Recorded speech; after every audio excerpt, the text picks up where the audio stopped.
¿En qué cosas te tienes que fijar en la otra persona para saber si le gustas? Un truco importante, y esto lo observo yo, lo utilizo mucho, no debería decirlo, pero bueno. Juanma García, experto en comunicación no verbal, ha sido formado por el FBI en negociación. Gracias a su capacidad para descifrar el lenguaje corporal y las microexpresiones, ha trabajado en algunos de los casos más importantes como miembro de los cuerpos de seguridad de nuestro país. ¿Qué técnicas hay para caer bien al instante? Utilizando técnicas, evidentemente, de oratoria, técnicas de negociación y el mayor arma que existe, ¿no? Que es el... Hemos hablado de las de caer bien, pero ¿cuáles tenemos que evitar? Entran a jugar muchos condicionantes, muchos. Y luego hay otra cosa que es súper curiosa y súper injusta, que es el efecto halo. ¿Una mentira se puede detectar? Wow, es un tema delicado. ¿Nos podrías contar de algunas técnicas que hayas aprendido en el FBI que se utilicen en el tema de la negociación? Vamos a alquilar una casa nueva. ¿Hasta dónde le podemos apretar? ¿Qué cosas son las que nos van a marcar que aquí está el tope? ¿La seguridad es algo que podemos llegar a falsear? ¿Cómo se puede entrar a un lugar y marcar confianza y autoridad? Tienes varias opciones. Todos queremos gustar, convencer e influir. Y por supuesto, saber si alguien nos está diciendo la verdad o nos está manipulando. Porque, aunque no lo digamos en voz alta, muchas veces lo que buscamos es tener el control. En una conversación, en una cita, en una negociación. Por eso, hoy hemos traído a Juanma García, experto en comunicación no verbal, formado ni más ni menos por el FBI en técnicas de análisis del comportamiento humano. En este episodio nos explica cómo aplicar todo esto a la vida real.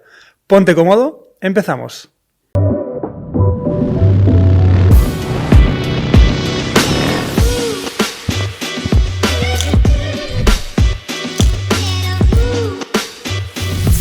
What's up? Bienvenidos un día más al podcast de Better. Desde el Canopy Madrid Castellana, otro día más, nos han cedido este súper espacio para poder grabar en Madrid con invitados muy top, con la agenda muy apretada. Por eso tenemos que venir a Madrid y no grabamos siempre en nuestras oficinas. ¿Qué tal, Alex? ¿Cómo estás? ¿Cómo has dormido? He dormido muy bien. He dormido 8 horas porque ayer, que venía de Arabia Saudí, no sé cómo se dice en español, vine en Economy así, porque no quedaba business y vine así, y entonces como que no pude dormir muchísimo. De noche, el vuelo era de noche, no es lo más práctico. Es que sufrimos mucho, porque somos altos nosotros y, hostia, se nota cuando... Sí, yo entro con la carita de pena ahí. O sea, no entro, pero cuando voy al mostrador ya pongo la carita de pena, me estiro bien para que se note que soy gigante. A ver si me pueden... No tenemos ni asientos con extra leg room. Por favor. Y luego al entrar me dijo, sí, tengo uno para ti. No sé. ¿Sabes qué te falta? ¿Qué me falta? Skills de comunicación. No verbal. No verbal. Y verbal también. Y verbal también. Pero hoy, quizás después del podcast de hoy, te harán siempre la great. Tenemos aquí a Juan Manuel García, bienvenido. Muy buenas, ¿qué tal? ¿Cómo estáis? ¿Cómo estamos? Muy bien, genial. Hemos tenido que frenar un poco, perdón, Alex, sí. porque estamos arrancando, hemos empezado a hablar ya del tema y decimos, paramos, verdad, porque se nos está yendo de las manos esto, porque nos hace mucha ilusión este podcast, nos encantan estos temas.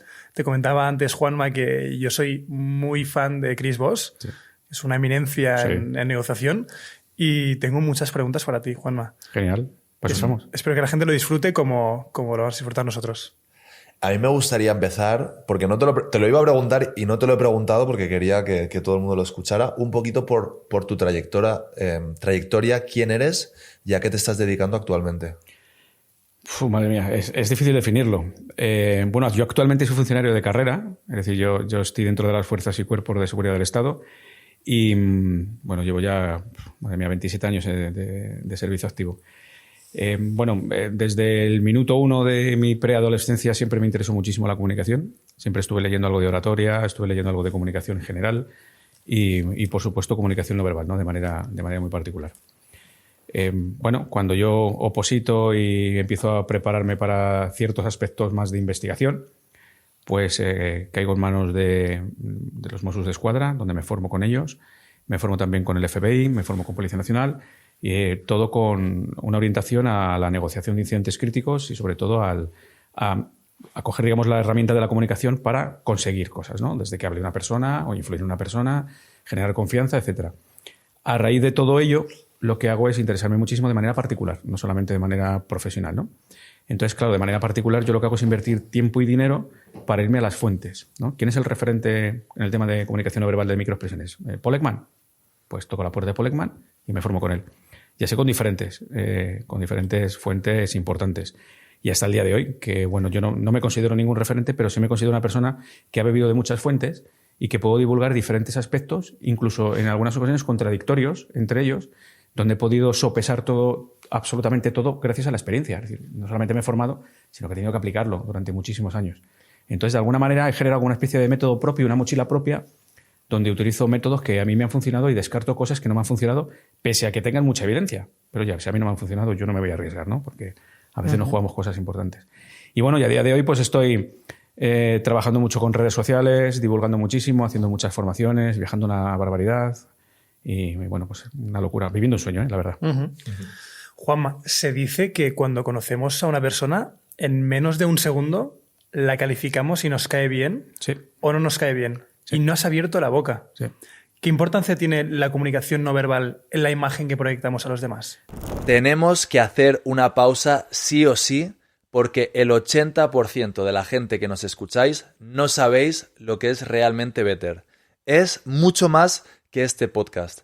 Hace años, Adri y yo soñamos con cambiar radicalmente la industria alimentaria, con acabar con esas largas listas de ingredientes que nadie sabe lo que realmente significan. Y así es como nació Better Foods, la marca de alimentación que hay detrás de este podcast. Para todos aquellos, igual que nosotros, que pensamos que sabor y salud sí que pueden ir de la mano. Os dejamos el link en la descripción de nuestra web y también lo podéis encontrar en betterfoods.com, la primera E, un 3, y ahí podéis descubrir los maravillosos productos de Better Foods. Seguimos. Pues es absolutamente importante. Mira, hay algunos autores que dicen que en una décima de segundo ya tomamos decisiones sobre personas, tenemos opiniones, no sobre ellas. Hay otros autores que te llegan a decir que hasta 20 segundos. Yo me quedo más con los primeros, ¿vale? Creo que en apenas un segundo o 2 segundos ya definimos cómo vamos a tener esa relación con una persona simplemente por la visualización que tenemos de ella. Mira, hay un estudio de Alexander Todorov de hace ya bastantes años en los cuales lo que se observa es que nuestro cerebro reacciona simplemente por el rostro de una persona, solo por el rostro de alguien. Y en ocasiones es muy injusto, pero es así. Entonces se observó que llega a activarse la amígdala, que es una zona del cerebro que se activa pues, cuando nosotros detectamos algo que nos puede resultar dañino o percibimos que puede ser una amenaza, y se activa de tal manera que ya nos va a generar una sensación. Entonces yo, sin saber el por qué, veo a alguien y directamente por su configuración de músculos faciales, que yo puedo relacionar con algo o con alguien que me ha pasado en el pasado, o que directamente mi cerebro ha percibido que esa persona parpadea poco, me está focalizando mucho hacia mí, como hacen los depredadores, pues en décimas de segundo mi cerebro dice, cuidado con esta persona. Y yo no sé por qué. Es decir, yo conscientemente digo, qué mala sensación me ha dado, pero no hay nada tangible, ¿no? ni objetivo para yo decirte, mira, no me cae bien esta persona por esto o por lo otro, ¿no? Pero nuestro cerebro sí lo tiene claro. Y tanto la amígdala como las neuronas espejo tienen un papel clave aquí, ¿no? Entonces, tienen una lectura inconsciente de qué ocurre en la otra persona y nos van a dar una serie de información inconscientemente que nos provoca eso es esto sentido, ¿no? Ese percibir algo que no sabemos el qué es y directamente tenemos ya un pesaje importante para tomar la decisión. Por lo que tú decías, fíjate la importancia que tiene el cuando yo vaya a abrir una puerta y presentarme ante alguien, el decir, cuidado, ¿qué es lo que yo quiero que los demás vean sobre mí? Es decir, de alguna manera soy responsable de qué es lo que van a percibir los demás y lo puedo trabajar. Es impresionante. Primero, antes de entrar, ¿cuánto dirías que afecta? Es decir, por ejemplo, hay muchos aspectos diferentes, ¿no? Porque está la parte de hacer amigos, está la parte de conocer a una posible pareja o de ligar, ¿no? Está la parte del trabajo. Sí. ¿Cuánto dirías que afecta esta parte no hablada, por ejemplo, en negociaciones o en ligar? Porque claro, si tú conoces a una chica y nada más la has visto, ya piensa, con esta persona yo no estaría nunca, o conoces a alguien con el que quieres negociar o con el que quieres trabajar y piensa, con esta persona yo no trabajaría nunca. ¿Cuánto afecta realmente? Afecta muchísimo porque nosotros ya directamente lo que hacemos es prejuzgar a alguien simplemente por lo que observamos inicialmente.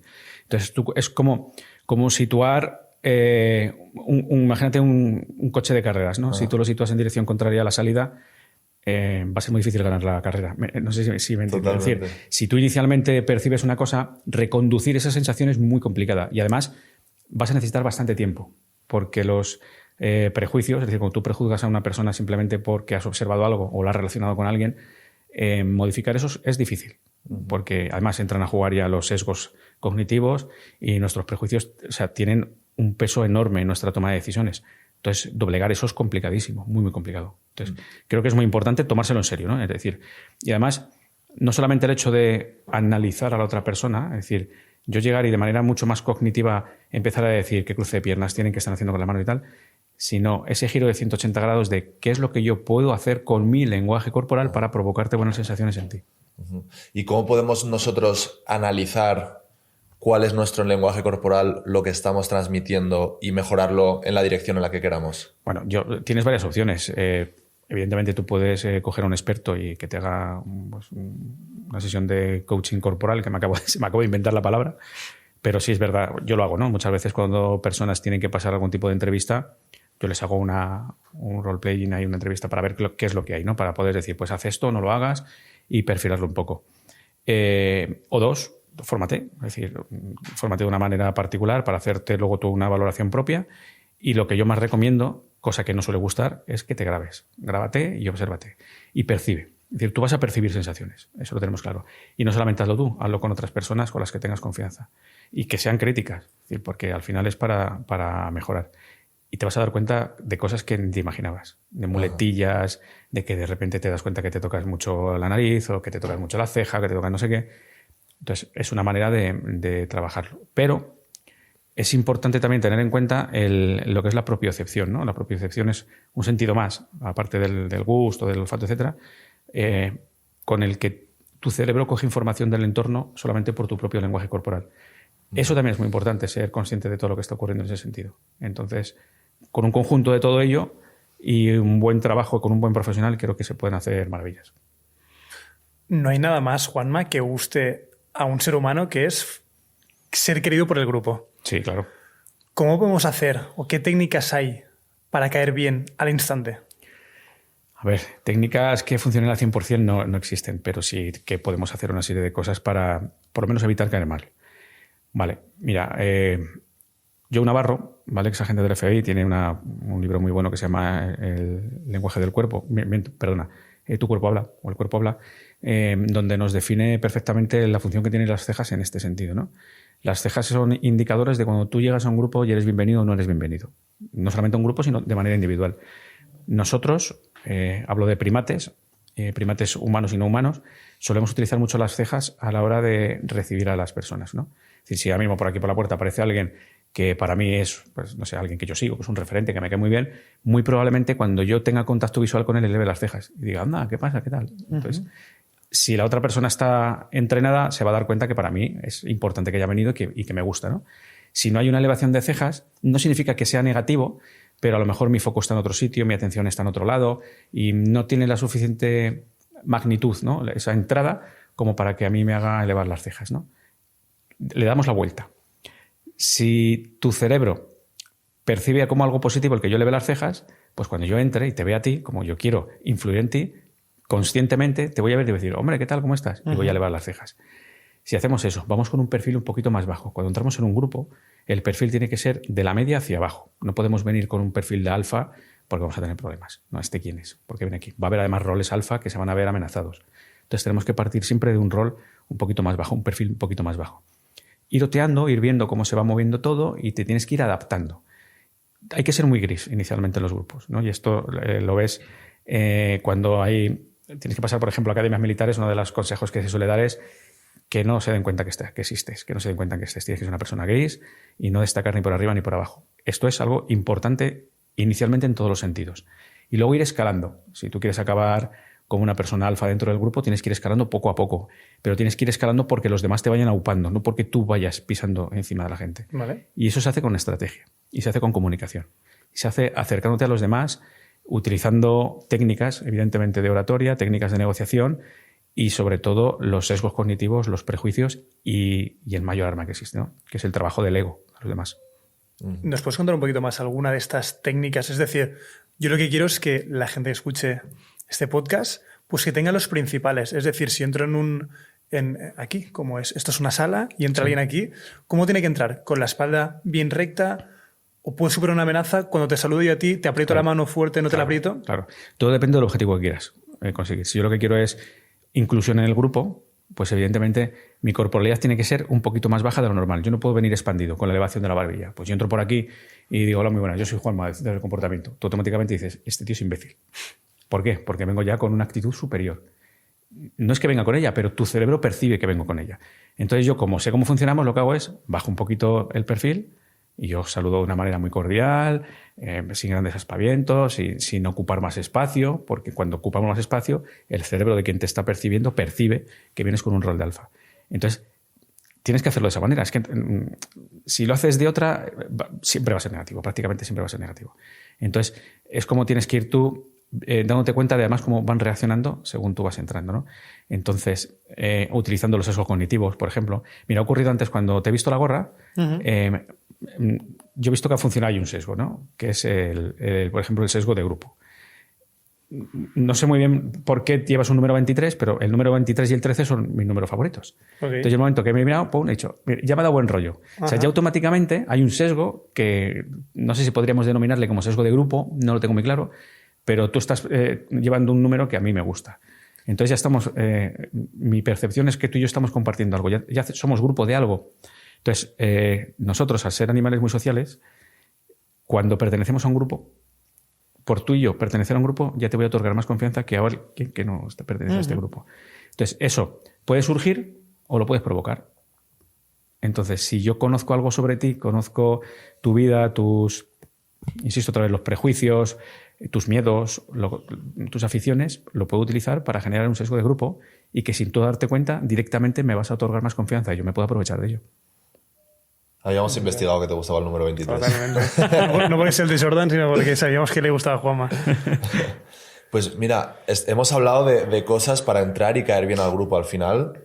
Yo me he dado cuenta en años de relaciones sociales, ¿no? Que todos tenemos. Somos personas a las que nos gusta mucho analizarlo esto. Y a veces conoces a gente y no son conscientes, pero tienen unas actitudes que te generan rechazo. Y luego esas pobres personas te dicen, ostras, es que no sé por qué yo no caigo bien, no me escuchan cuando hablo. Hay como una forma de actuar que ellos no son conscientes que genera ese rechazo. Entonces, a mí lo que me gustaría preguntarte es, son ese tipo de microgestos o de mini actitudes que hacen que desde un principio caigas mal. Porque hemos hablado de las de caer bien, pero ¿cuáles tenemos que evitar? Pues mira, precisamente los perfiles altos, los perfiles de cierta altivez, prepotencia, superioridad, jerarquía, eso de inicio cae fatal. O sea, alguien que venga con aires de prepotencia es muy malo. Por eso hay que trabajar bien el escaneo previo de una persona, a ver cómo trabaja. Y luego cualquier tipo de gesto que genere rechazo, o que lo podamos interpretar como rechazo, que en ocasiones no es real.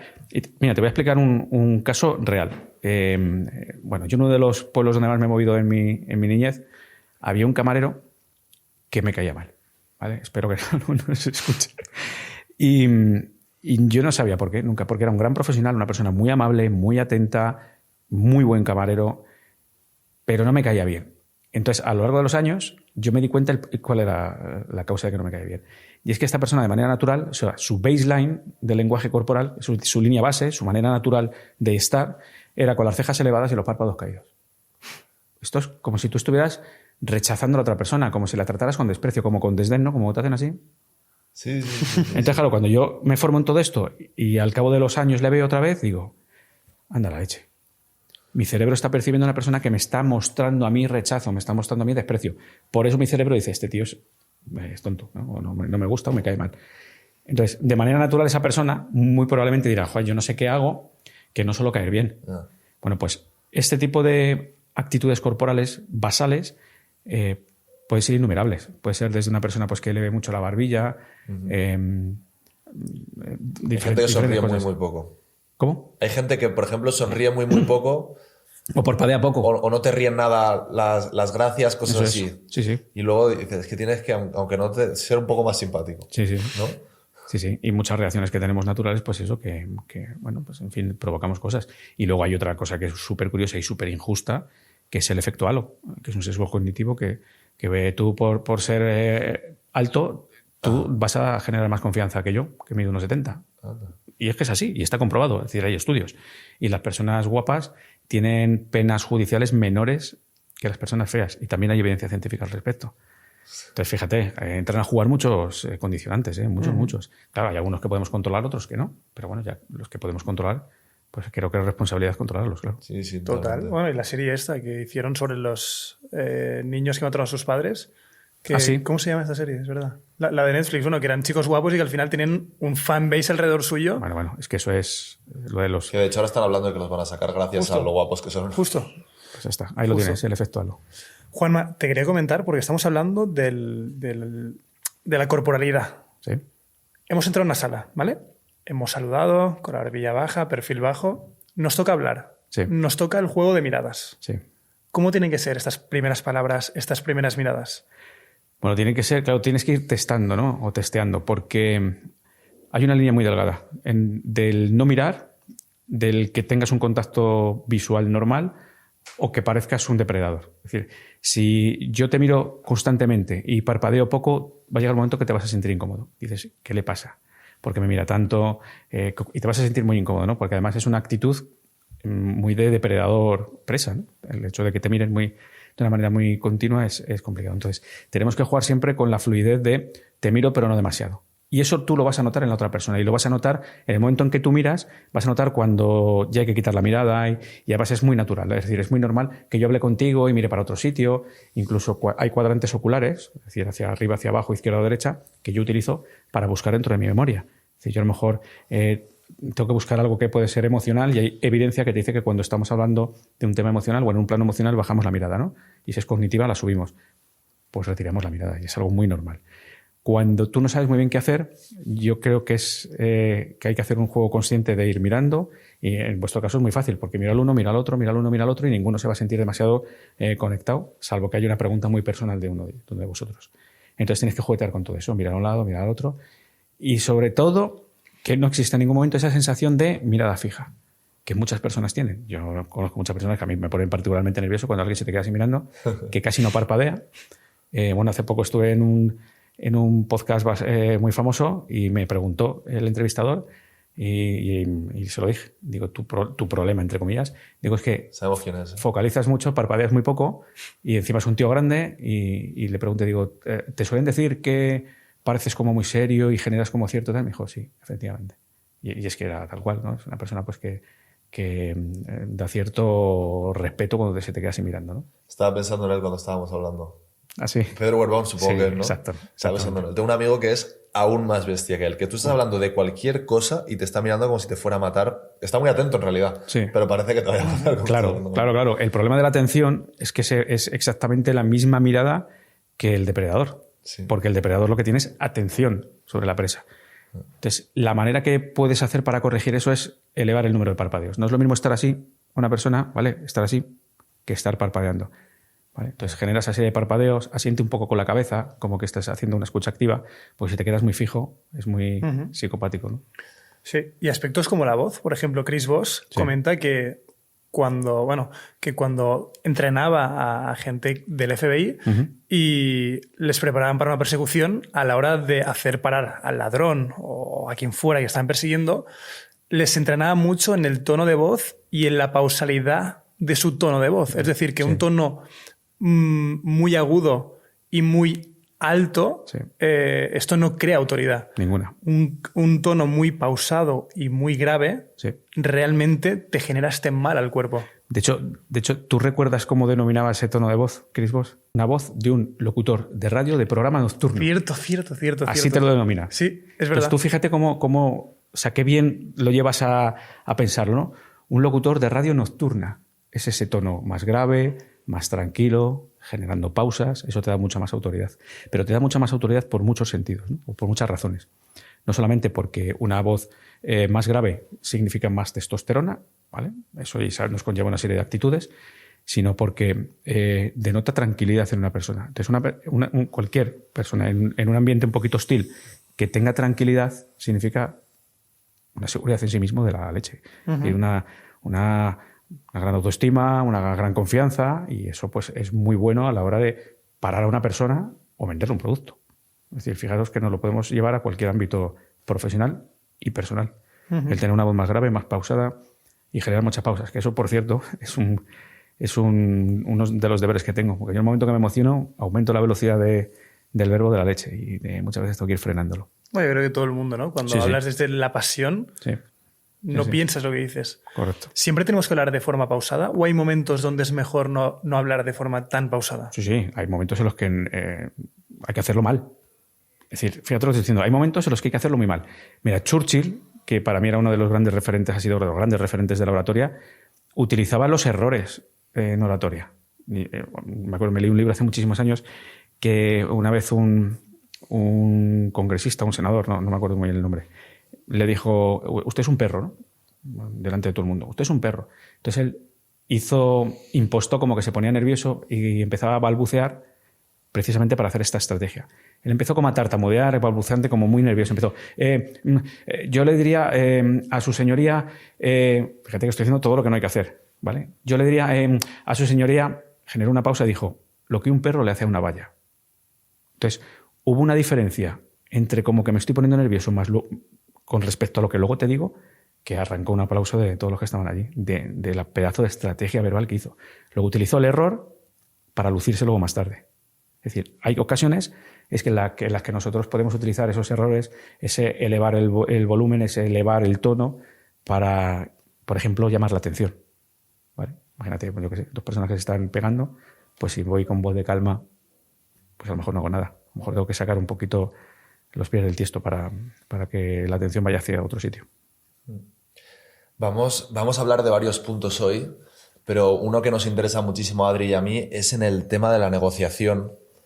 Cuando hablamos con clientes, proveedores, socios, muchas veces queremos pedir algo y bueno, sabemos que la comunicación no verbal para entender cómo está la otra persona o para transmitir ciertas cosas es muy importante. Sí. Y yo te quiero preguntar por ese punto de pedir algo grande que desde tu punto de vista es algo muy grande. Por ejemplo, que vas a ofrecer un servicio y quieres pedir 50.000, 100.000 euros. Pero dentro de ti estás pidiendo tanto que muchas veces vas a tender a pedirlo como un favor. Y el otro día lo leí en las 48 leyes del poder, que te decían, pídelo con una confianza absoluta, no lo pidas como si fuera un favor, pídelo como si fuera absolutamente normal. Eso es. O sea, eso es cierto. ¿Cómo deberíamos pedir algo grande? Pues precisamente como si no lo fuera, como si fuera absolutamente normal, como si fuera algo pues justo, evidentemente. Y yo sí que te recomendaría además que utilizaras el sesgo de anclaje también. Cuando tú vas a pedir algo, hacer aunque sea una broma con una cifra infinitamente más alta. Porque el cerebro de otra persona se va a situar ahí, aunque sea de broma, ¿eh? O sea, si yo tengo que comer una barrita, pues a lo mejor tú me dices, bueno, pues vamos a tener que cobrársela a Juanma, y me puedes decir, tío, tranquilo que no te voy a cobrar 1.000 euros. ¿Vale? En plan de broma, ¿no? En plan de broma, cómete el hambre que no te va a cobrar 1.000 euros. Aunque es una broma y es una exageración, pero en la palabra 1.000 euros está en el aire, ¿vale? Y es un anclaje, ¡pap!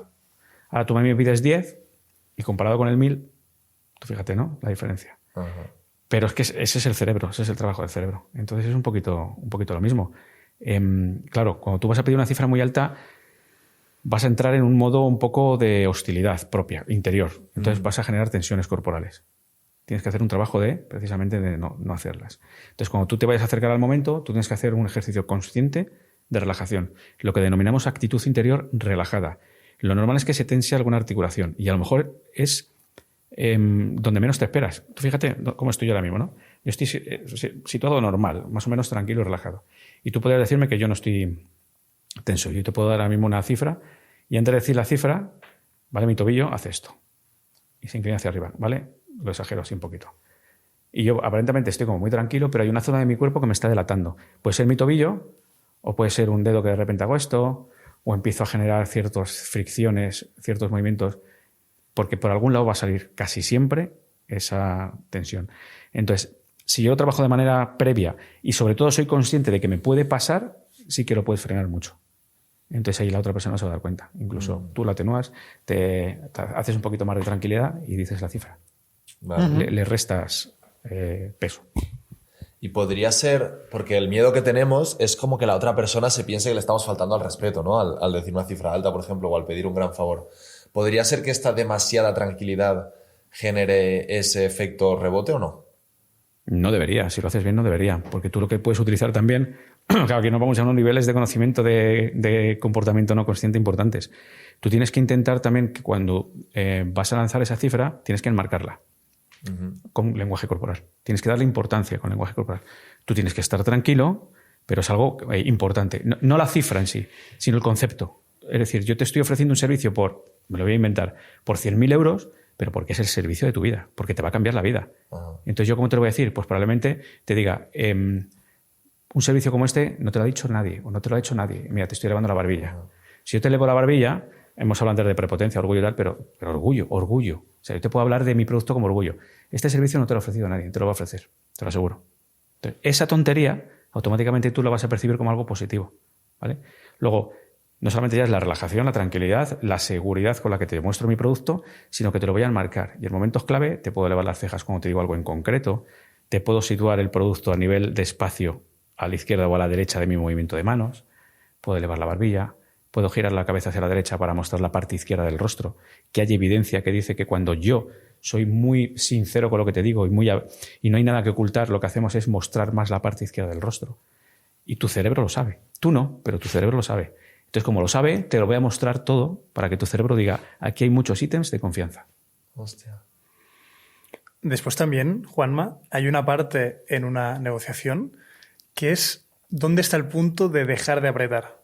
Nos imaginamos, por ejemplo, vamos a alquilar una casa nueva, que de precio de anuncio está en 1.500 euros. Sí. Y nosotros nos encanta la casa, pero no nos podemos permitir estos 1.500 euros. Estamos negociando con el de la mobiliaria en este caso. Sí. ¿Hasta dónde le podemos apretar? ¿Qué cosas son las que nos van a marcar que aquí está el tope? Bueno, te lo va a decir sus reacciones corporales, que no respuestas, sino reacciones corporales. Mira, según lo estaba diciendo, se me ha venido algo en la cabeza precisamente de una negociación de alquiler de hace unos cuantos años. Yo negociando una cifra, la otra persona estaba recibiendo inputs, me iba diciendo, lo puedo valorar, sí, no, pero iba reaccionando de una manera medio normal. Cuando entra dentro de lo que tú ya venías pensando, ¿no? Me van a estar jugando entre esto. Llegó un momento de bajada en el que la persona de la inmobiliaria me hizo un doble parpadeo, un doble clic, ¿vale? Es un parpadeo hipertónico que está relacionado con una emoción negativa. Entonces yo ya vi que esa cifra se iba de la horquilla razonable de esta persona. Entonces yo directamente ya no bajé más. Y le dije, bueno, mi última cifra es esta, que lo utilicé como anclaje, ¿vale? Mi última cifra, me lo voy a inventar, son 500 euros, pero bueno, mira, valórame más o menos por aquí, porque yo no puedo más, no sé cuántos. Y efectivamente luego subí un poquito más, que justo yo estoy convencido, pero convencido que se fue a su límite inferior. ¿Por qué se permitió el límite inferior? Por varias razones. Porque el anclaje era inferior, el que yo le dejé, y porque no seguí bajando. Porque yo sigo bajando, automáticamente lo hubiese descartado, seguro. Y yo me di cuenta precisamente por una reacción hipertónica, en este caso, en los ojos, un doble clic. Pero puede venir de muchas maneras. Puede haber una boca nostra, que significa contención verbal, te diría cualquier barbaridad de dónde vas, pero no te lo voy a decir. O incluso una reacción de cejas, un cambio de eje de la cabeza, ¿no? Si yo estoy hablando contigo ofreciendo de la parte izquierda del rostro, que es cuando tú y yo estamos conectados, nos estamos entendiendo, pero de repente tú me dices algo que no me cuadra, te lo voy a cambiar a la parte derecha. Entonces ya te he puesto en vigilancia y en distancia. Ese es el momento en el que acabas de jorobar la negociación si no reconduces. O todo lo contrario. Yo estoy negociando contigo con un rotativo derecho, estoy ofreciendo la parte derecha y de repente escucho algo que me cuadra, que me gusta, que me conecta y te lo cambio a la izquierda. Ahí es el momento de cerrar. Porque hay que valorar todos estos ítems. Nos falta mucha forma. Uy, yo estoy como Churchill. Formación. Nos falta mucha formación. Vamos a tener que pasar 4 horas aquí. Yo te quería preguntar, has dicho que te has formado con el FBI. Supongo que ahí estaremos hablando ya de técnicas de un nivel bastante elevado. ¿Nos podrías contar de algunas técnicas que hayas aprendido en el FBI que se utilicen y que nos puedan servir a nosotros para el día a día? Sí. A ver, el tema del FBI es muy Hollywood. Es decir, en España no estamos tan lejos del FBI. Ajá. Lo que pasa es que es como todo. Hay una gran diferencia entre ser bueno y parecerlo. Mira. Entonces, el FBI es bueno y lo parece. En España somos buenos y no lo parecemos tanto, ¿vale? Pero es verdad que yo aprendí mucho con el FBI. Mira, una de las docentes que a mí más me ha impactado en mi vida del FBI fue Lian McCarthy, que ya está retirada. Era una negociadora, yo no sé los años que ha estado negociando secuestros en todo el mundo, habla hispana. Y a mí lo que me rompió la cabeza, pues claro, yo cuando vas con el chip en la cabeza de que voy a aprender a negociar, lo primero que piensas es técnicas verbales para enredar a la otra persona y de repente lo primero que te dice Lian es el secreto para negociar es escuchar. Entonces dices, espera un momento, ¿cómo que escuchar? Y dices, sí. O sea, olvídate de las grandes estrategias, que las hay, que las tienes que tener en cuenta. Hemos hablado de Chris Voss, pero la gran oportunidad para ser un gran negociador es escuchar. Es decir, por encima de todo, tienes que tener la habilidad de generar preguntas abiertas para que la otra persona se ponga a hablar y, digamos, despejes esa cuesta abajo en la comunicación para que siga hablando y tú no hagas más que escuchar. Va a salir la mayor parte de la información que necesitas y quieres de una manera natural. Y si no, con toda esa escucha activa, ese rapport, esa conexión psicológica que se genera por la escucha activa, vas a poder tener la habilidad y la capacidad para poder sacar esa información al final con el tiempo, cerrando un poquito más las preguntas, pero por lo que genera la escucha activa, ¿no? Esa conexión tan grande que genera. Y si tú eres capaz, además, de poder hacer una preperfilación de la persona, utilizar los sesgos cognitivos y los juicios de esa persona y alguna que otra pulsión que tenga personal, esa información la puedes utilizar al final para llevártela donde te dé la gana. Dinos preguntas así importantes, porque muchas veces has dicho preguntas abiertas, muchas veces queremos escuchar a la otra persona que se sienta escuchada, pero no sabemos qué preguntas hacer. ¿Nos dirías alguna de estas preguntas abiertas así que digas, hostia, para ir entendiendo por dónde va esta persona? Bueno, todo depende de lo que tú estés negociando en ese momento. Pero, por ejemplo, algo que suele funcionar bastante bien es cuando tú le pides opinión. O tú, ¿cómo harías? ¿Qué es lo que tú harías para que tú y yo podríamos llegar a un punto en común? Ajá. Te das cuenta, no es una respuesta de sí o no, o bien vale. Sino te estoy pidiendo que me digas tú qué harías si fueras yo, ¿no? Por ejemplo. Entonces, hombre, pues yo tomaría, y tú ya, en el momento que empiezas a hablar, conectas visualmente, empiezas a hacer asentimiento de la cabeza, empiezas a parafrasear, empiezas a resumir, y la otra persona se viene arriba seguro. Entonces tú ya solamente tienes que captar información. Y utilizar esa información luego, iba a decir en contra, pero en realidad no es en contra, sino a favor de la negociación. Parafrasear y resumir, ¿qué es? Parafrasear es repetir, y déjame que ahora lo defina porque es peligroso, repetir las ideas o las últimas ideas de la otra persona y no las últimas palabras. Porque además es como muy conocido de, si tú quieres conectar con alguien, en la conversación repite las 3 últimas palabras. Ni si os ocurra. Pero vamos, ni si os ocurra. Tú estás hablando con alguien y te dice, no sé, me han ofrecido 3.000 euros más. 3.000 euros más quedaría medio normal. Pero cuando tú eso lo haces 3 veces seguidas y repites exactamente las 3 últimas palabras de la otra persona, va a tener la percepción de que te estás riendo de ella o que algo raro pasa. Entonces, la paráfrasis es lo mismo, pero con tus palabras. Y tú puedes decirle, llevo una semana muy mala y porque he tenido unas negociaciones duras y la verdad no he sacado todo lo que yo quisiera. Entonces, tú parafrasearías y dices, claro, con razón llevas una semana hecho polvo. Es decir, coges el concepto, te lo llevas a tus palabras y le devuelves lo mismo, pero de otra manera. Eso lo que hace en la otra persona o en el cerebro de otra persona es darle seguridad de que la has escuchado, además la percepción de que te interesa y de que te preocupas de la conversación para continuar hablando. ¿no?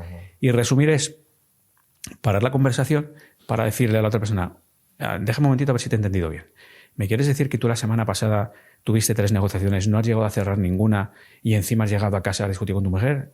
Y tú me dirías, sí, justo. Y tú le respondes, joder, madre mía, no me extraña que estés hecho polvo. Y te callas. Ajá. Ese resumen es muy parecido a la paráfrasis, ¿no? La consecuencia. Te doy a entender que te he escuchado, tú te das cuenta que yo te he escuchado porque te lo acabo de repetir. Pero además tienes la percepción de que a mí me interesa saber si te he escuchado bien. Por tanto, tú sabes que a mí me está interesando lo que tú estás diciendo. Entonces, automáticamente esto te conecta, ¿no? Y te da muy buen rollo. Y además el resumen es la mejor manera de interrumpir a una persona sin que se sienta interrumpida. Porque la acabas de interrumpir solamente para asegurarte que la estás entendiendo bien. Y eso nos gusta. Vale. Y esto enciende a la otra persona, porque a veces yo siento que a mí no lo pienso, pero se me da bien hablar con la gente y disfruto de las conversaciones. Aún así, a veces hablas con alguien, le preguntas, ¿te interesas? Y sientes que no, la conversación como que es un poco de robots, ¿sabes? Sí. Como que le estás preguntando, pero realmente no hay interés ni por ella ni por ti. Por ella me refiero a persona, ni por esa persona ni por ti. Y como que está un poco atascado. Entonces, cuando utilizamos estas técnicas, enciendes la chispa y acaba saliendo una conversación natural. Debería salir una conversación natural, pero todo depende también, evidentemente, de las ganas que tenga la otra persona de hablar. Ajá. A lo mejor está cerrada en banda pues porque es un tema muy delicado y un tema que no quiere hablar absolutamente nada y tú estás ahí con tus técnicas intentando que fluya, pero la otra persona no va a fluir. Entonces, cuando no hay agua en la fuente, no hay agua en la fuente. No puedes sacar por mucho que quieras. Pero sí cabe la posibilidad, estas técnicas te van a permitir que fluya muchísimo mejor, absolutamente. Lo probaré. No, me ha encantado porque y también había la parte esta que decía Chris Voss, en español sería la etiquetación. El labeling. Justo. ¿Y Eso cómo es. te sentiste? Claro. ¿Y cómo te hizo sentir esta situación? Bueno, es más. Yo pienso que Adri lo hace mucho, lo de, perdón que te haya cortado, pero Adri lo hace muy bien y es natural también. Pero de tú qué harías en esta situación y cómo te sentiste, lo hace claro, muchísimo. Es que eso es fundamental. O sea, para mí es de las grandes estrategias de poder conectar con alguien. Estoy dando unos secretos aquí, perdón. No, nada. Pero ¿sabe lo bueno? Que da igual que lo reveles. Porque cuando entramos en conversación y conectas con alguien, te sientes tan a gustito que te abandonas. O sea, tu guardia se baja. Y como estás súper conectado y súper enchufado, tiras. Y te das cuenta luego más tarde. Yo me acuerdo con un jefe de los Mossos, un jefe de un grupo de investigación, que estábamos formándonos los dos y los dos nos picábamos el uno al otro porque a lo mejor dentro de 3 días le hacía yo una escucha activa para llevarle a un punto en concreto y no se daba ni cuenta. Y nos estábamos formando los dos en eso. Entonces nos lo hacíamos. Y cuando acabábamos decían, ¿no te has dado cuenta que te hago hacer esto, la paráfrasis y el resumen? Qué bueno, es verdad, tal. Súper chulo. O sea, que da igual que lo reveles. Lo más importante en el día a día creo que es que sea de forma genuina, ¿sabes? Sí. Pero es que además llega a ocurrir y te das cuenta que muchas veces lo hacemos de manera genuina y no te das cuenta. Total. O sea, terminas una conversación y dices, joder, si es que he hecho esto no sé qué. Porque estabas enchufado, estabas muy conectado con la otra persona de manera genuina y el resto sale de manera genuina. La escucha activa, por ejemplo, que es algo que yo enseño muchísimo, la mayor parte de las veces la hacemos de manera natural y no nos damos cuenta. Él, por ejemplo, está todo el rato haciéndome así. ¿Por qué? Pues porque está haciendo escucha. Eso es escucha activa, es una de las técnicas de la escucha activa. La hace de manera natural. Que no tienes un buen día, que tienes un pinganillo y te están hablando dando instrucciones y entonces la escucha no puede ser tan activa, pues tú lo impostas y ya está, no pasa nada. Como decíamos, estamos hablando de negociación, pero hay una parte muy importante de la comunicación verbal y no verbal que juega un papel muy importante en la seducción. Hombre, claro. Y cuando hablamos de seducción, en este caso va a ser así, pero seducción no siempre tiene que ser con una finalidad sexual o amorosa. Claro, eso es. En este caso vamos a hablar un poco más de seducción, digamos, amorosa. Sí. Ayer fuimos a comer, no voy a decir su nombre porque está aquí y ya sabe que voy a hablar de él y pobrecillo, se está tomando la cara, es vergonzoso. Pobrecilla, no sabemos de cuál de los dos. Exactamente, es pobrecillo en este caso, voy a dar pistas. Y estábamos pidiendo la comida y la chica que nos estaba atendiendo se vio claramente que había una atracción con esta persona, que me refiero yo, que es un chico. Y yo le dije, Manolo, no se llama Manolo, Manolo, ¿le has gustado? Y me decía, no le he gustado. ¿En qué cosas te tienes que fijar en la otra persona para saber si le gustas o no le gustas? O como mínimo, si le has caído bien y hay alguna posibilidad. Pues mira, justo en ese escenario que me comentas, justo en ese escenario de un grupo de personas, donde vamos a llamarla la estresora, ¿vale? Que va a ser la camarera. Es la parte contraria, entre comillas. Esto está súper estudiado además. Cuando hay una conversación, se habla al grupo, se comenta algo, se dice el menú, se dice la carta, se hace un chiste, a la última persona a la que miras es la persona que más te importa en ese momento. A nivel sexual, a nivel seducción, a nivel de importancia, porque puedes ser un super jefazo o un famoso, lo que sea. Entonces, un truco importante es cuando, y esto lo observo yo, lo utilizo mucho, no debería decirlo, pero bueno, en reuniones grupales de trabajo o de amigos, cuando hay coqueteo entre varias personas, yo me fijo mucho cuando alguien se levanta y va a contar un chiste, una anécdota. Cuando termina, siempre mira a alguien. O sea, yo termino de algo, la gente se ríe y hago pum, y miro a alguien, porque necesito saber cómo se va a comportar, cómo va a reaccionar la persona que me gusta. La validación de la otra persona. Correcto. Y eso también pasa en cuando te despides, la última persona con la que te despides Correcto. es el objeto de... Lo que pasa es que puedes estar un poco más forzado por los demás, porque te vengan a despedirse. Y puede quedar uno que sea el último y ya no sea así. Pero a quien tú miras, sí depende de ti. Ya. Entonces, si la camarera en este caso, cuando dice algo, el último que mira es a Manolo, Manolo, y lo miro, Manolo, pero lo miro de la Manolo. forma de arriba abajo y de abajo arriba. Sí. Y además es súper chulo eso. ¿Y en qué más cosas nos podemos fijar? Aparte de la última mirada, Los pies. los pies. Mira, estando como estamos nosotros aquí, imagínate que somos un grupo de 6 personas que estamos los pies cerquitas. Fíjate hacia dónde se acercan mis pies. Es decir, yo puedo estar aquí y se pueden acercar más a los tuyos o a lo de la chica que está al otro lado. Nuestros pies a nivel sexual suelen ir a juntarse los unos con los otros. Punta con punta. Sí. Ok. Incluso mira, Flora Davis, en una publicación del 72, ha llovido un poquito, habla incluso de la dirección tanto de la punta de los pies hacia una persona. Claro, así estamos condicionados por los cruces de piernas, pero incluso del pecho en las mujeres. Es decir, el pecho de la mujer muchas veces está direccionado hacia la persona que le gusta. ¿Vale? En muchas ocasiones. Lo que pasa que, insisto, tenemos que tener cuidado con esto porque podemos estar condicionados por muchos agentes externos. Desde un sillón, desde tener un bolso, desde estar equipado con algo, pero hay muchas reacciones. Parpadeos emocionales. Luego, a nivel de reacciones, a nivel de fisiología, hay un montón de reacciones superanimales que son evidentísimas. Por ejemplo, sobre todo en las mujeres, pero el hombre también, ¿no? Pero sobre todo en las mujeres, tienden más a acariciarse o rascarse el labio inferior cuando están en seducción. Los labios se vuelven más rojos y se engrosan un poquito cuando estamos seducidos. Tendemos a inclinar más la cabeza. Tendemos a dejar romper lo que son los círculos de distancias personales. Una persona que a mí me gusta, a mí viene aquí ahora mismo Shakira y se reduce a 45 centímetros y no me voy a echar para atrás, entiéndeme, ¿no? Si a lo mejor viene otra persona, pues a lo mejor se me echa un poco para atrás. Entonces, hay un montón de reacciones que además no controlamos que evidencian que le estás gustando a una persona. Y lo bueno es que no solamente hay que leerlas, sino incluso provocarlas. Es decir, si yo aquí hay una chica y estoy medio tonteando y no tengo claro si le gusto o no le gusto, voy a romper esa distancia. De una manera muy sutil, pero si yo rompo esa distancia y esa chica no da un paso para atrás, es que o si la tocas un poco y no genera incomodidad. Exacto. Ya no incomodidad, porque por respeto a lo mejor no hace nada. Pero incluso te apoya y te acaricia ella también, hay reciprocidad. Eso es bueno, eso es muy bueno. Luego, si tenemos dudas, provócalo dentro de unos límites legales, por favor, pero puedes provocar pues esa rotura de distancias. La rotura de distancias para mí es muy precisa, muy precisa. Porque si hay apetencia sexual y seducción, es bienvenido. O sea, eres muy positivo cuando haces eso. Sí. Y si no lo hay, sueles tirar para atrás. Mira, luego otro detalle que me gusta mucho, y hubo además en redes sociales, en TikTok concretamente, hace ya tiempo, unos vídeos donde decían, ¿quién es mi novio? Y aparecía una chica abrazando a varios chicos. Bueno, pues yo veía claramente cuál era el novio porque era el que juntaba más las pelvis entre ellos dos. Cuando se abrazaban, los amigos, todas las pelvis las separaban a la hora de abrazarse, como una señal de respeto, ¿no? Podríamos definirlo. Y con el novio, las pelvis se juntaban mucho más. Claro, pero esto tiene un peligro. Y es que si con el mejor amigo del novio también las pelvis se juntan, ¿eh? ¡Ay, cuidado!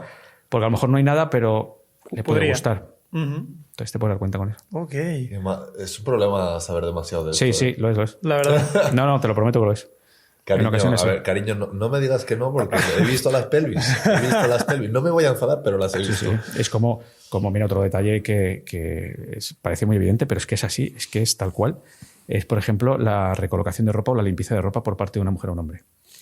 El hecho de, por ejemplo, yo estoy hablando con alguien y la chica o la pareja de la otra persona me empieza a limpiar las pelusillas y a acicalar, eso es una señal de seducción brutal. Es decir, una mujer no hace eso a un hombre, salvo que tenga un toque, que también puede ser. Es decir, y necesita el acicalamiento, es una señal de seducción importante. Entonces, saber esto, ¿no? Y que tu pareja a lo mejor esté haciendo eso puede ser un poquito complicado. Vale. Yo creo que esto, por ejemplo, el acicalamiento es más típico que lo haga una mujer. Bueno, entre hombres también nos acicalamos entre nosotros. Sí. No, a un hombre. Entonces, lo que me gustaría saber, y siempre al final todos son grises, ¿no? No hay blancos y negros. Eso es. Pero sabiendo que sí que hay normalmente ciertas diferencias entre hombres y mujeres, ¿seducimos de forma diferente? Sí, absolutamente. El hombre es más roles alfas, de seguridad, de aprovisionamiento, ¿vale? Es otro rollo. La mujer es más de cuidado, es más de otro rol mucho más emocional, mucho menos o sea, menos, iba a decir violento, pero tampoco violento. Pero sí, la mujer es mucho más seducida por roles que te aporten seguridad y pues eso, que sea más grande, etcétera, ¿no? Una voz más grave. Luego, es verdad que luego la química entra a jugar mucho. O sea, yo ya lo de la química y lo del cerebro a mí me tiene loco. Es decir, por ejemplo, el olfato juega mucho a favor o en contra de la seducción. el hecho de que mi cerebro o mi organismo perciba que tú y yo seamos compatibles a nivel de defensas, si somos iguales, es decir, si tú y yo tenemos las mismas defensas para las mismas bacterias, microorganismos, no nos vamos a gustar. Es decir, creo que se llamaba isquiocompatibilidad o algo así parecido, no recuerdo muy bien el nombre. Y eso significa que cuando mi organismo detecta que tú tienes unas defensas diferentes a las mías, nos vamos a gustar porque nuestros hijos podrán defenderse gracias a tus defensas y a las mías, tendrán un amplio espectro. O sea, ahí entra a jugar eso también. Y las feromonas, igual. Es decir, es que hay tantísimas cosas que influyen en la seducción, tantas, sí. que si controláramos el 10% seríamos...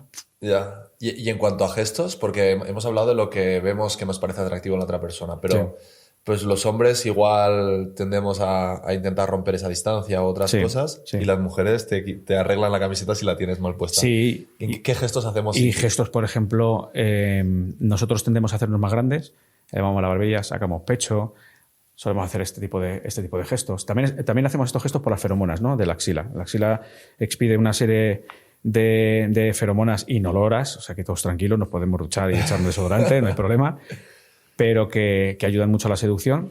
Y la mujer es mucho más de debilidad, hablo de debilidad que dé sensación al macho de debilidad. Por ejemplo, y es algo que me encanta muchas veces hacer de roleplaying con los demás. Hay un gesto que un hombre heterosexual, si lo hace, se va a sentir muy incómodo. Y es la rotura de la muñeca. O sea, hacer esto. Si te gusta, eres un hombre que te gustan las mujeres, hacer esto no estamos a gusto, no nos sentimos seguros por hacer este gesto. Entonces es un gesto súper femenino, de debilidad, de llamada al cuidado. Que los hombres cuando lo vemos, lo percibimos, nos encanta. Porque es una sensación de tengo que ir ahí, porque es un rol de protección. Entonces, si te das cuenta, la mujer cuando fuma, por ejemplo, en seducción fuma así. ¿Vale? Cuando se acicala el pelo en seducción, se acicala el pelo enseñando la muñeca. No de esta manera, que es más de control del estrés. Entonces son roles muy diferentes, ¿vale? Más rol alfa de luchador, de provisión, de seguridad, y rol más de necesito cuidado, el famoso amae japonés, ¿no? Que es una especie de emoción diferente, de necesito que me cuides. O sea, son roles muy diferentes. Sí.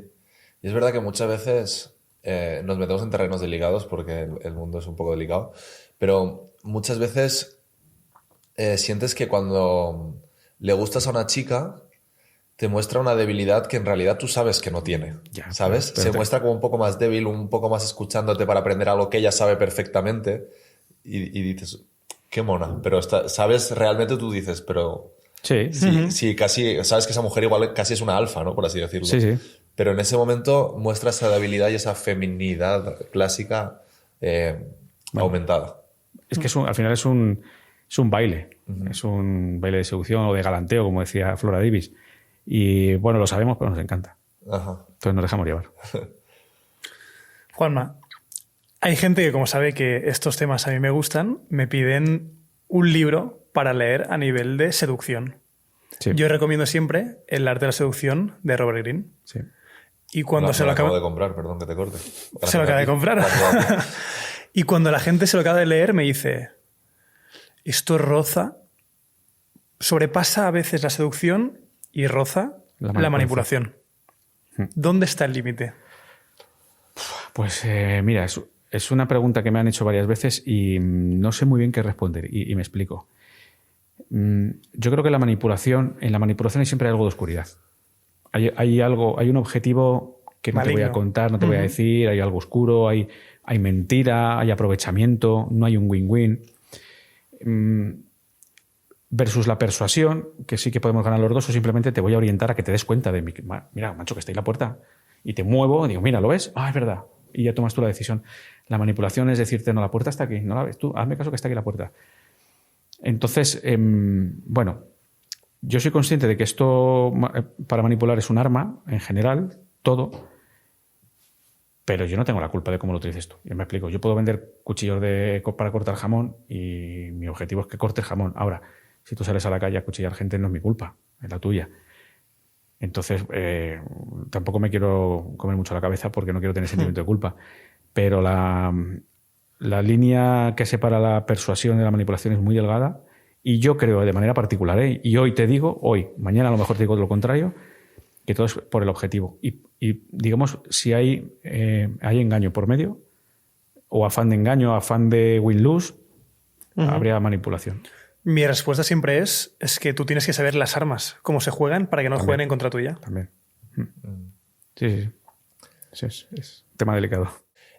Un tema, y vamos a volver a mencionar a alguien que has mencionado antes, Pedro Buerbaum. Sí. Una respuesta que nos dio en uno de los podcasts sobre la seguridad en uno mismo. Y me gustó mucho y la fuimos reflexionando con el tiempo. Porque al principio igual, hay cosas que al principio te cuestan de entender, pero las acabas entendiendo poco a poco y cuando te acaban pasando, les vas viendo cada vez más el sentido y entiendes la potencia del mensaje. Con Pedro estábamos hablando de seguridad en nosotros mismos, de cómo cambiar, de cómo mejorar.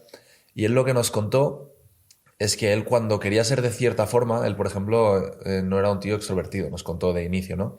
Entonces, para ser extrovertido iba imitando a la gente extrovertida hasta que esas habilidades se le acaban contagiando, ¿no? Y yo te quiero hablar de seguridad en nosotros mismos porque para todo lo que es comunicación, en general viene muy bien tener seguridad en uno mismo, para seducir de forma amorosa, para seducir en el trabajo, para las negociaciones, para absolutamente todo, ¿no? Entonces, de pequeños es algo que no tenemos y lo vamos consiguiendo con el tiempo. Y aún así hay gente como el chico que tenemos aquí detrás de las cámaras que cuando fue hora de tomar acción no se sentía seguro de sí mismo. Decía que si... Bueno, voy a contar y luego ya... Que si se ponía a hablar con ella se iba a quedar callado y no iba a poder hablar. ¿La seguridad es algo que podemos llegar a falsear? ¿Y cómo deberíamos hacerlo si nosotros sentimos que no podemos hacerlo? Wow, es un tema delicado, porque todo depende de la propia persona y hasta qué punto sea capaz de salir de la zona de confort. Al final esto es salir de la zona de confort, ni más ni menos. Lo que te contestó Pedro, para mí es una frase de tatuarse. Decía Amy Cuddy en el año 2010, en un estudio que hizo sobre la corporalidad y el cómo el lenguaje corporal te puede poner a tope o no, decía que de alguna manera hay que impostar ciertas actitudes hasta serlas.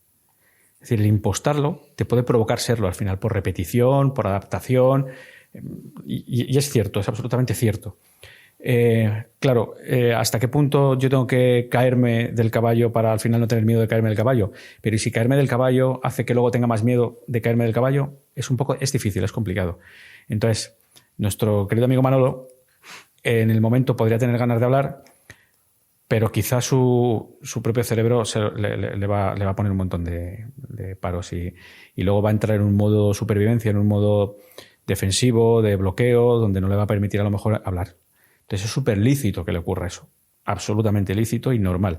Entonces el trabajo que tiene que hacerlo mucho antes de que eso vuelva a ocurrir. Pues con un coach a nivel de seducción, que los hay, o con un psicólogo a decirle, mira, pues me bloqueo en estas situaciones o no sé. Es decir, posibilidades hay 1000, pero para que en el momento en el que ocurra tenga armas para poder salir de esa zona de confort con más seguridad porque ya sabe que existen estas armas. Cuando tú te enfrentas a esa situación, no puedes preguntarte, ¿y ahora cómo hago? Ahora en este momento y en los próximos 4 segundos, ¿cómo gano seguridad? Que eso es imposible. Entonces te vas a bloquear. Y normal que te bloquees, claro que te bloqueas. Entonces, pues si a lo mejor dentro de 3 meses vas a volver al restaurante, pues yo a lo mejor empezaría a entrenar ya para ver qué le digo, qué le hago, cómo entro al trapo. Sí, hoy volveremos a comer ahí, en este restaurante y... Ve preparándote. Y va a ir con los papis hoy. Madre mía. Juanma, te quería comentar. Como Alex decía, nosotros, por el trabajo que tenemos y por la empresa que tenemos, nos toca negociar mucho. Y normalmente, ahora las cosas se están poniendo muy serias y negociamos con gente que nos saca 40 años algunas veces, mucho más mayor que nosotros, con mucha más experiencia. Y yo me acuerdo las primeras veces que íbamos a fábricas, íbamos a bancos, nos veían llegar y claro, vamos vestidos como vamos tal cual. Vamos al banco y Alex va con sus chanclas y yo voy con, pues como un chico de mi edad. Y a veces esto no denota autoridad, no denota confianza y dicen, pero ¿estos dónde van? ¿Cómo se puede entrar a un lugar y marcar confianza y autoridad? Claro, es que permite la palabra, es una putada. Porque ya estamos trabajando con los prejuicios. Tú ya estás prejuzgando a una persona por cómo está vestida. Y no. Y encima, a día de hoy, con lo que ha explotado todo el tema de del emprendimiento, cualquier persona que veas que resulta que puede ser un multimillonario, vamos. Claro, mira, mi recomendación es que vayas a los sitios como se te espera que vayas. Ujú. Hay mucha gente que dice, pero yo es que soy así. Vale, tío, pero no seas tonto. Si el por tú, digamos, obedecer a tu filosofía, oye, que está muy bien, ¿eh? Que está muy bien, y chapó por ti, a lo mejor dejar de ganar dinero, tío. O pierdes una oportunidad. Entonces, ¿cómo se me espera? Y esto es muy importante, porque al final es trabajar también el sesgo del efecto halo, entre otras cosas. Si a mí, yo voy a negociar con un tipo que tiene 63 años, ¿cómo me va a esperar este tipo de 63 años? ¿Que vaya de esta manera? ¿O que vaya de traje? ¿O por lo menos con un americano tal? Pues hay veces que si me va súper bien y voy un poco a ver qué tal, pues me da igual, tío, y te aguantas. Y si me prejuzgas por mi forma de vestir, no quiero saber nada contigo, pero ya tiene que tener un estatus importante. Pero si me importa mucho esa negociación, tengo que ir como se me espera. Y digo como se me espera, ¿eh? Porque si yo tengo que negociar con vosotros, yo no vengo de traje. Cuando a lo mejor mis 49 años casi me dirían de ponerme traje un americano o algo. Pero si yo tengo yo os enredo un poquito, o miro por redes sociales, miro el podcast y os preperfilo, yo no vengo en traje. ¿Por qué? Porque yo quiero conexión con vosotros. Y un tío de traje aquí, corbata y engominado para atrás y oliendo a Brummel, pues a lo mejor no. Justo. Y ahora lo que hemos provocado es que toda la gente espera que veamos así. O sea, ahora hace gracia que veamos así, ¿sabes? O sea, pero al principio nos jugó en contra. Pero joder, ¿sabes lo que pasa? Vosotros ya tenéis una autoritas suficiente para ir como os dé la gana. Y eso también está bien, ¿eh? Eso también está muy bien. Lo que pasa que si vais a un estatus muy grande, donde estéis jugando mucho, yo sí os recomiendo que hagáis ese cambio, por varias razones además. Mira, primero, porque os van a percibir como se os espera, y eso está bien, ¿vale? No hay sorpresas. Y número dos, si os investiga un poco, tú imagínate que yo llego y digo, me voy a reunir con estos chicos y tal, ¿vale? Y yo sé cómo vais, cómo vestís, cómo actuáis. Y de repente mañana me venís con una americana y digo, hostia, han salido de su zona de confort y se han puesto una americanita por mí. Oye, tío, gracias. Estáis jugando con el ego de la otra persona. Y eso también está bien, ¿vale? Que se dé cuenta que le estás dando importancia. Justo. ¿Vale? Entonces, no hay ningún problema. Pero si la negociación tampoco es muy allá, yo parto de la base que yo voy a ir como me dé la gana. Justo. Después también hay otro tipo de autoridad o de juego de autoridad, y es cuando se reúnen en congregaciones los presidentes de todos los países, que ves a Trump, Pedro Sánchez, que aquello es un juego de egos y de autoridad. Sí. Imagínate que algún día Alex es presidente de España y llega ahí con... Iríamos jodidos, ¿eh? ¿O no? Imagínate que llega ahí y están pues todos los presidentes de todos los países, de los más potentes del mundo.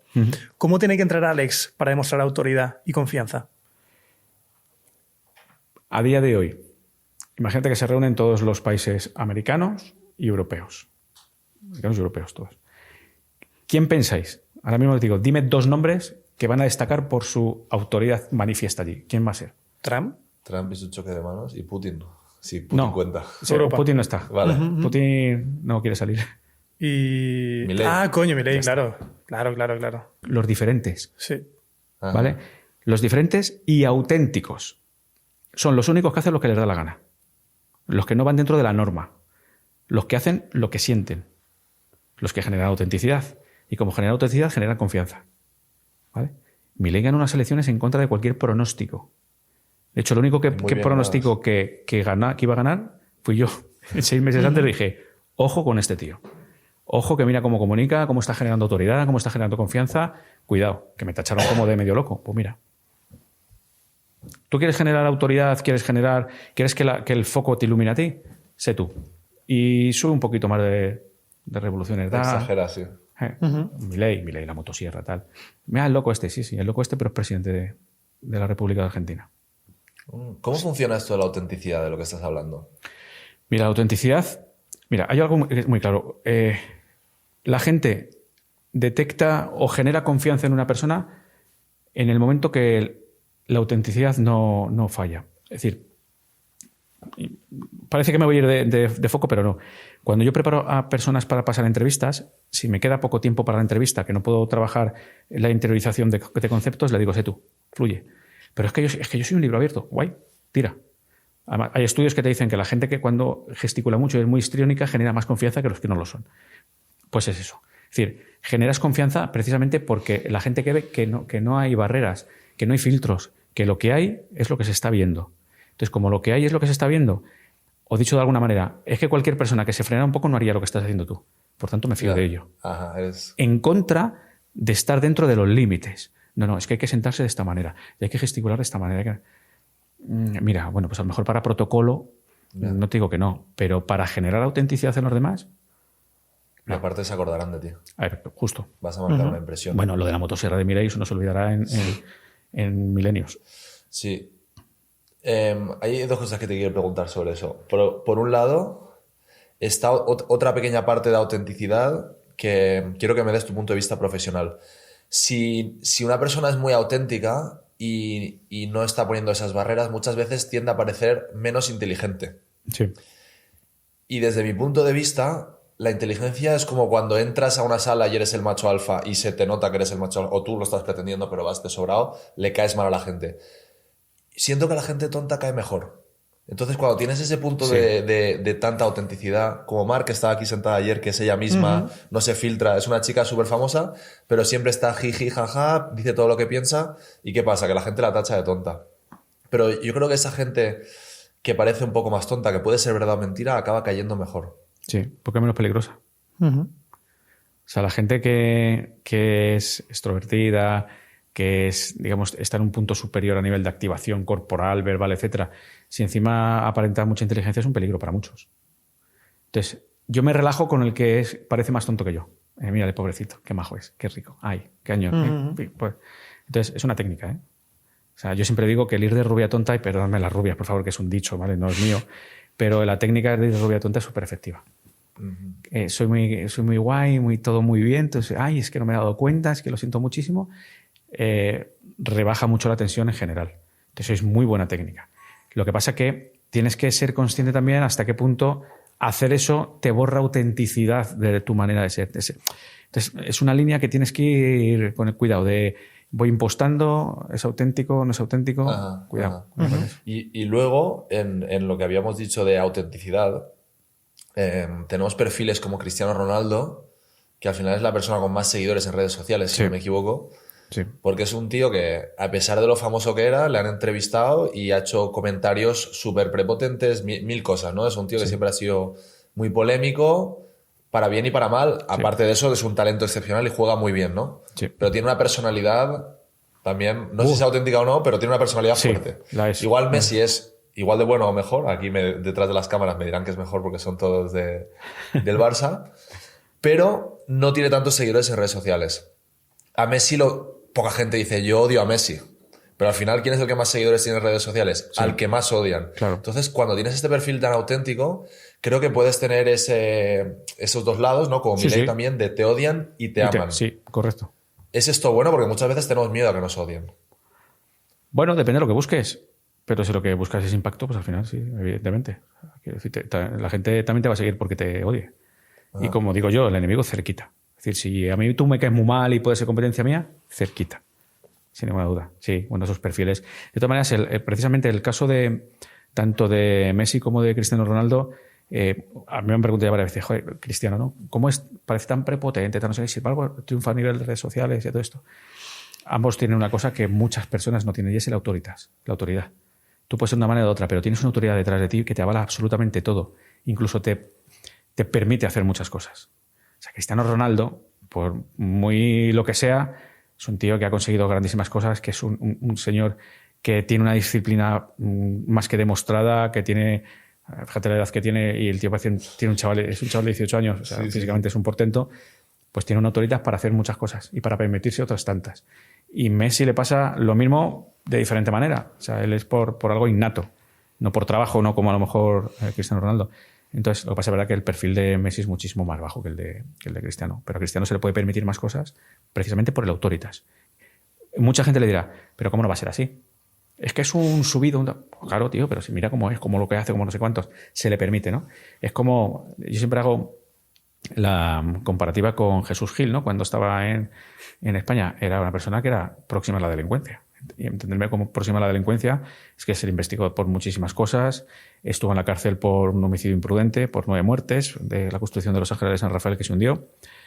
Estaba siempre ahí rondando. Sin embargo, gozaba de un clamor popular brutal. ¿Por qué? Porque era auténtico. Era un Milei. Ujú. Era un tío que lo que se le pasaba por la cabeza. O sea, la grande masa le decía, ¿pero qué haces, drogadictos, sinvergüenzas? A su gente. O sea, era brutal. Era brutal. Entonces, jugaba ahí con, pues bueno, con ese principio de autoridad que también generaba, con esa autenticidad. Es multifactorial, ¿no? Lo tenemos que tener claro. Entonces, si puedes trabajarlo todo ello, o al menos una parte, bien, tienes un éxito casi asegurado. Ujú. Antes de acabar, Juanma, me gustaría hablar de las mentiras. ¿Una mentira se puede detectar? No. A ver, me voy a explicar. A día de hoy, la evidencia científica es súper clara y nos dice que no hay nada concreto y definido que te diga que una persona está mintiendo. O sea, no hay una nariz de Pinocho. No hay un gesto que te diga, como por ahí se cree, ¿no? El que se toca la nariz cuando hablas porque miente. ¿O los ojos que iban hacia donde Hacia no la sé qué derecha. lugar? Justo. Nada que ver. Nada que ver. De hecho, la evidencia nos dice a día de hoy que es más fácil acercarse a la detección de la mentira a través de la lingüística forense, no a través del lenguaje corporal ni la comunicación no verbal. La lingüística forense es la que te habla de la manera que tenemos de comunicar a nivel verbal, de pues que de repente bajamos el volumen o tendemos a bajar el volumen al final de las frases, alargamos las vocales. Ujú. Podríamos estar más cerca de la detección de la mentira, pero con un margen de error importante. Es decir, no lo podemos asegurar al 100% ni al 90% siquiera, ¿no? Si juntamos las dos partes de la lingüística forense, o la parte verbal y la parte no verbal, nos acercaríamos un poquito más. Pero siempre con una horquilla, para mí, no es suficientemente grande como para poder asegurar o acercarnos a que una persona miente o no. Y para negar, por ejemplo, lo mítico que se dice de si te aparta la mirada cuando te lo está diciendo, está mintiendo, Nada. ¿nada? No, nada que ver.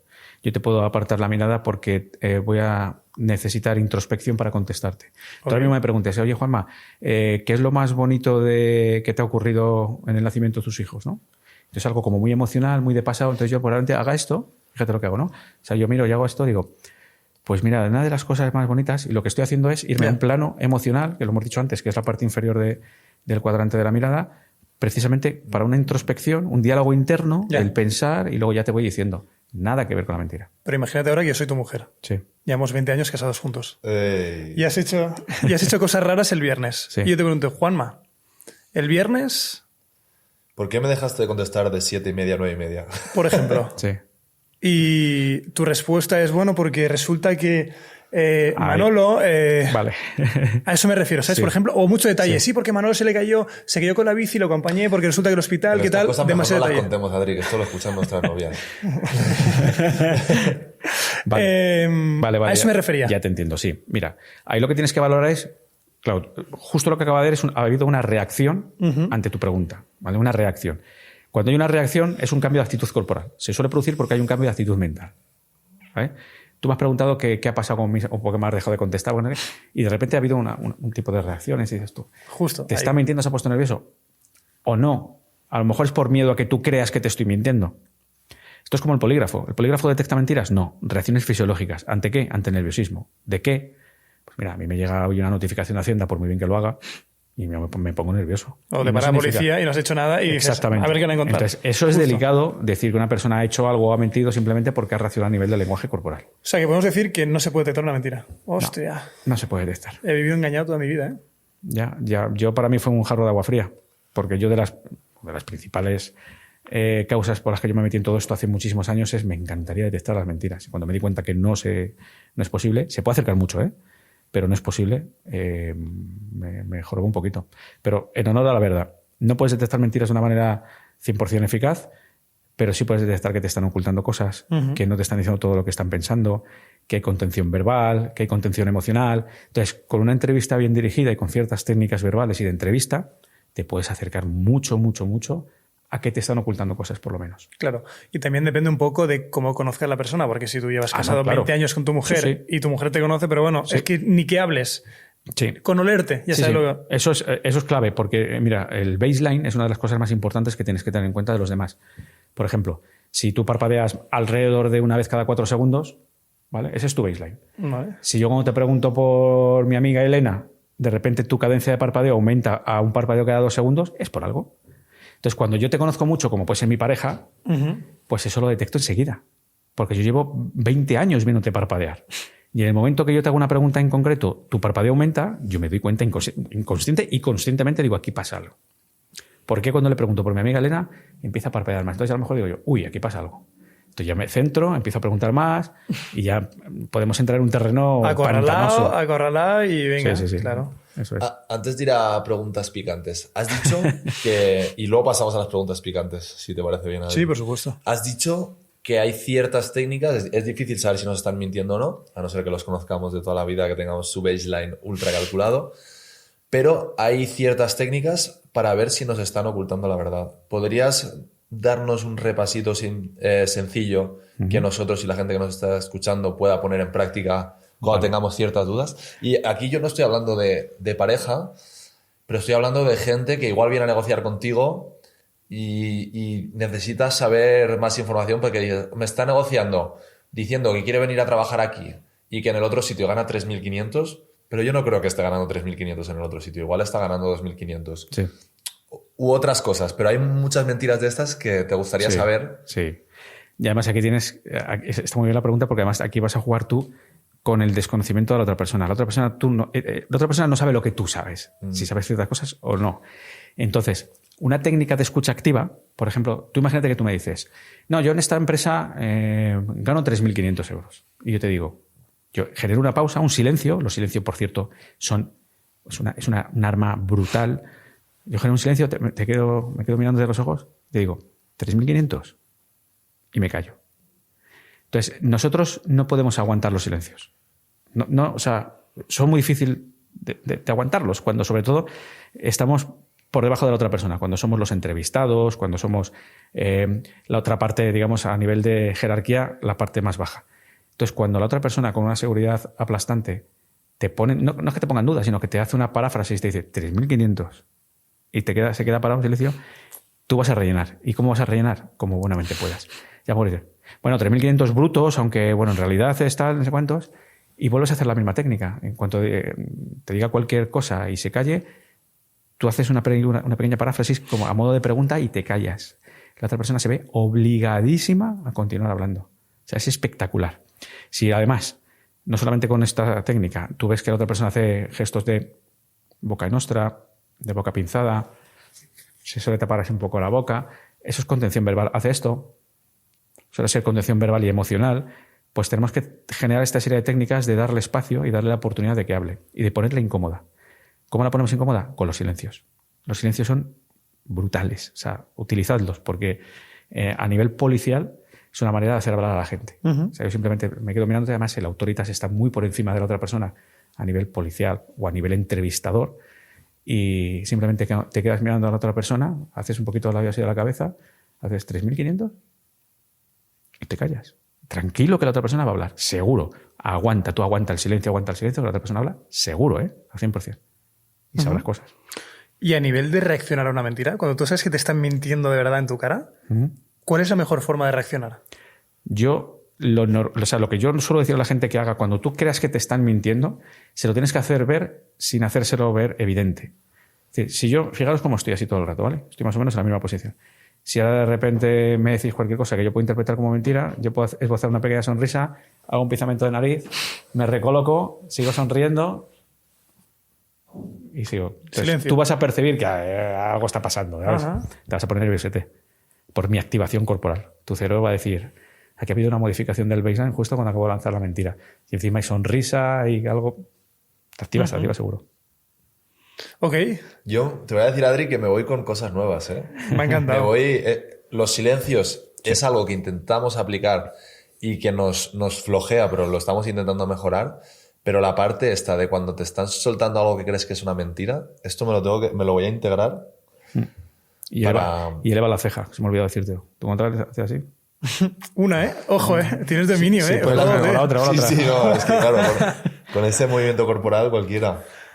Dios, me ha encantado. Venía hype, pero digo, hostia, este tema es un tema que he leído muchísimo desde hace mucho tiempo, pero he aprendido muchas cosas, como bien ha dicho Alex, y espero poderte ver muy pronto, pero aún no te vas porque ya te vas a poner a prueba.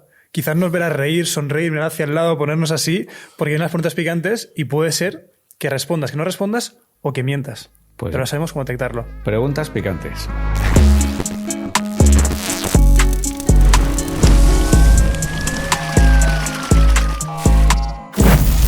Vamos a por la primera. Político español con peor comunicación. La vicepresidenta del gobierno, Yolanda Díaz. Sin lugar a dudas. Muchísimo. Y eso a nivel de oratoria no debería estar. Perfecto. O estamos con los silencios. Ah, vale. Un silencio más largo. Yo la daba por contestada, perdón. Yo digo, a ver si se enrolla un poco más. No, que estos tienen que ser No breves. puedo. Las preguntas picantes son breves. No, pero es que hemos aprendido los silencios y yo he cogido el gustillo. Ahora ya los Bueno, tiene te va a gustar, integrados. Juanma, Qué jodido que hoy lo hace. has ido a muchas entrevistas, muchos podcasts. Dime a uno al que no volverías. A una entrevista que no volvería.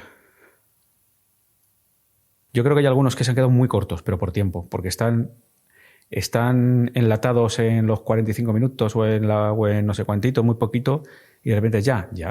Hostia, como que me ha faltado chicha, ¿no? Ok. Pero no sabría decirte en concreto. Yo si quieres bebo, no tengo... ¿Qué? ¿Bebo o no bebo? Está bien. O está siendo muy Alex, marca blanca. Alex, Me no cae has bien. respondido. Era el nombre es que de... he sido súper sincero, ¿eh? O sea, es que pero te prometo que no sabría decirte un nombre ahora mismo. Pero vamos, si hay alguno que dure menos de una hora, que se puede dar al oído. Más o Ya menos. está. Te ha Que caído me muy cae bien, bien, hombre. Ya, Alex, pero tenemos que ser es un totalmente amor. imparciales. Ahora somos la autoridad. Como Juanma es la autoridad con la pulsera que lleva, ¿Has visto? ¿Se lo vas a atrever? yo, mira... ¿Ves? yo Es te- que más de 35 años yo te los trato muy bien ya. Eso. Menos, Yo te de, voy a decir, 35, me ha dolido. menos de 35 maltrato a la gente. Te voy a decir, vamos a hacer un trato. A mí me gusta hacer tratos Venga, con la venga, gente. dale. Deberías bebértelo. Pero te quedan preguntas aún. Ujú. Si veo que hay alguna que la respondes a medias como esta, Vale. aquel sí que no te lo perdono. ¿Vale? Venga, hecho. Venga. Me parece bien. Está planteada de otra forma, pero yo te la quiero preguntar diferente. Quiero que me digas una situación en la que hayas utilizado tu comunicación no verbal de una forma muy, muy buena y digas pedazo de historia o qué guay lo que he conseguido. Vale, en una alteración grave del orden público en Sevilla, una etnia donde estábamos en una habitación más de 40 personas y no hacía caso nadie a nadie. Identifiqué la persona alfa por su lenguaje corporal porque ocupaba más espacio. Me dirigí a ella y le dije, por favor, ella, una mujer, y le dije que por favor, dado que yo sabía que ella era la que mandaba, que me desalojara absolutamente el cuarto, y os prometo que en 30 segundos no había nadie. Y era una negociación muy complicada, muy, muy complicada. Brutal. O sea, aquello fue brutal. Porque utilicé el lenguaje corporal de la otra persona para identificarla y el mío para generar una autoritas. Ocupé más espacio. Ajá. Además, lo utilizo eso mucho como ejemplo en muchas clases. Si me oyen y me ven alumnos, lo van a saber. Eso fue brutal. Y fue el 28 de diciembre. Eso ya va a dar más pistas. El Día de los Inocentes. Sí, sí. Yo pensaba que no había incidente crítico, pero lo había. Juanma, personaje mediático, Ujú. incluye muchas cosas, obviamente políticos también, que no formarías nunca aunque te pagaran el doble. Ningún político. Yo a los políticos... o sea, mira, ahora mismo con lo que yo sé y puedo enseñar a alguien, puedo utilizar demasiadas cosas para influir directamente en el cerebro de las personas que le están viendo, de la audiencia. Entonces yo creo que a nivel político lo importante es el peso de tus ideas y de cómo las lleves a cabo y no de tus técnicas de comunicación, digamos, persuasiva. Entonces, como otros creadores de contenido que están muy vinculados a la comunicación, me niego a formar a políticos. He tenido ofertas, he tenido responsables de comunicación de políticos a los cuales han dado un nivel, me he enterado que lo que eran y no les he vuelto a convocar. Lo siento. Yo sé que me cierro puertas, pero yo a nivel político no. A nivel de tele, radio y todo esto, no hay ningún problema. Así que sí que lo haría. No. Pero en el momento que haya una vinculación política, no lo hago. Es decir, periodistas vinculados a ideología política clara, no lo voy a hacer. Me da igual si son de una parte o son de otra. No lo hago. Qué bien hacer el silencio, ¿eh? Perfecto, gracias. Sí, Muy sincero por tu parte, muy bien. Bueno, no sincero, no sé, pero si es sincero, No, sí, muy te lo he hecho bien bien, por lo tu he hecho parte. Sí, alguno se va a remover si me escucha. Pues se va a dar cuenta el por qué no le he contactado. Sí. Perfecto. Pues última pregunta. Ahora que nos conoces un poquito más, ¿qué es lo que destacarías de la comunicación no verbal de cada uno? Bueno, en tu caso destacaría la fluidez y menos control que él. y él destacaría sus enfoques activos. O sea, yo te estoy mirando a ti y estoy viéndole cómo está clavando la mirada. Y me ha pasado durante toda la entrevista. O sea, él tiene enfoques activos mucho más grandes que los tuyos. Luego también se autocontrola bastante, por ejemplo, con el tacto del sofá. ¿Vale? Esto es un gesto de autocontrol. Y poco más. La verdad que estaba muy enchutado en la entrevista. O sea, he visto poquito más, la verdad. Bien. Como bien sabrás, Juanma, tienes una pregunta picante para nosotros. ¿Qué os puedo preguntar así importante? ¿Qué expectativas teníais de esta entrevista? Directamente. ¿Tenéis unas expectativas muy top, muy poco tal? Por curiosidad. Mira, yo te voy a contestar. Yo, como bien te he dicho, hay en algunos temas que, igual que en otros, Alex, es difícil que nos sorprendan, ¿sabes? Porque al final cada uno tiene como su ámbito de expertise, se puede decir así, o que realmente, genuinamente le interesa. Y yo digo, hostia, de estos a veces me he visto podcasts así en español, voy a decir, de oratoria, de persuasión, de lenguaje no corporal, y sacas pocas cosas. Tuyo no me había visto ninguno porque habíamos pedido a Laia que vinieras y por lo tanto no sabía y prefiero no saber si me vas a sorprender o no. Y en este caso me ha sorprendido bastante y siento que puedo utilizar a futuro bastantes cosas de las que nos has enseñado aquí. Así que muy contento de que hayas venido. Joder, me alegra escuchar eso. Gracias, tío. Retweet. Guay. Juanma, ha sido un placer enorme, de verdad. Igual. Yo creo que a mí estos podcasts siempre se me hacen cortos porque siento que podíamos hablar de tantas cosas y que puede durar 4 horas. Por lo tanto, como el podcast seguirá muchos años, esperamos, te lanzamos la invitación para que vengas de con tiempo y podamos seguir hablando de este apasionante mundo de la comunicación no verbal. Gracias por tu tiempo y ha valido la pena esperar para tenerte aquí. Muchísimas gracias. Pues yo os lanzo el mismo guante que me acabo de lanzar. Cuando queráis estoy dispuesto. Mil gracias. Un placer.